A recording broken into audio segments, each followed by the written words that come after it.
So, for today's video, ito na yung part 2 kung paano nga ba natin gagamitin ang ating SPay Later Extra. So, sa isa kong video is nabanggit ko yung mga lugar na pwede mo siyang gamitin. So, ito na.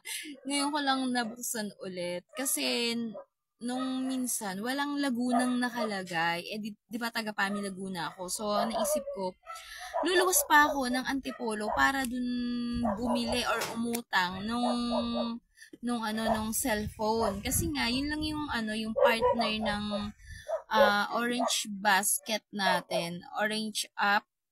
So, gusto ko nga kasing gamitin sana yun. Ang kaso mo nga, luluwas pa ako ng Antipolo kasi SM Antipolo yung available nila. So, nabanggit ko yung mga lugar kanina sa part 1 ay nakaka-excite. O, titingnan natin sa Laguna kasi may may nakalagay ng Laguna.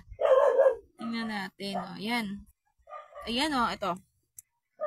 Ayan, Laguna.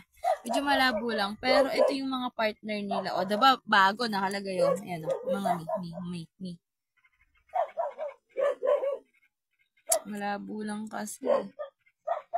Basta may nakalagay dito sa Mita Venue.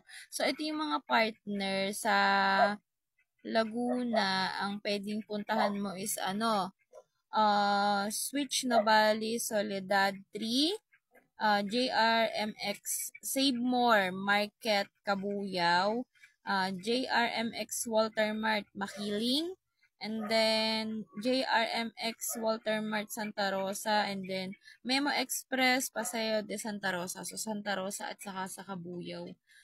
Ito yung mga partner nila. Meron din naman tayo dito sa Cavite. Parang mas malayo, Dito sa Rizal kasi, mas malapit ako sa, ayan, sa Antipolo talaga siya eh. Nakalagay dito. Samsung Santa Lucia East Grand Mall, Memo Express Santa Lucia X Grand Mall, Memo Express Robinson Place Antipolo. So, yun lang yung pinakamalapit sa akin. Sasakay lang ako ng bus na Raymond. So, nandun ako sa Robinson Place Antipolo.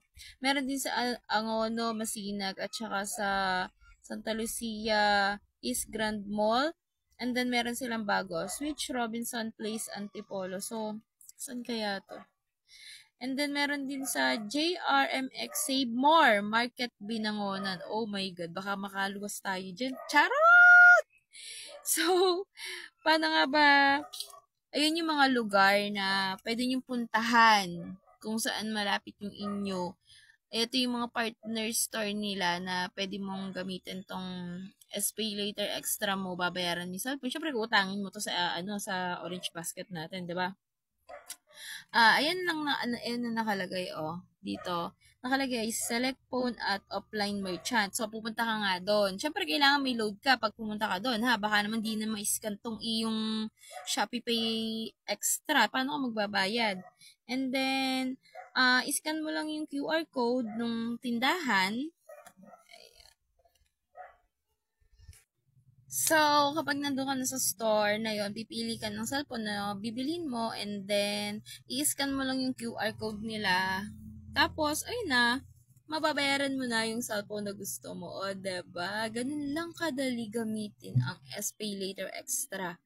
Kaso nga lang, pupunta nga lang sa mga, sa mga partner nila na mga store para dun ka bumili ng cellphone. So, ayan, maraming bago sa SPay Later Extra na mga lugar na pwede mong puntahan para makabili ka ng pangarap mong cellphone. Kasi nga lang ako, hindi pa ako makakautang ngayon kasi marami pa akong utang.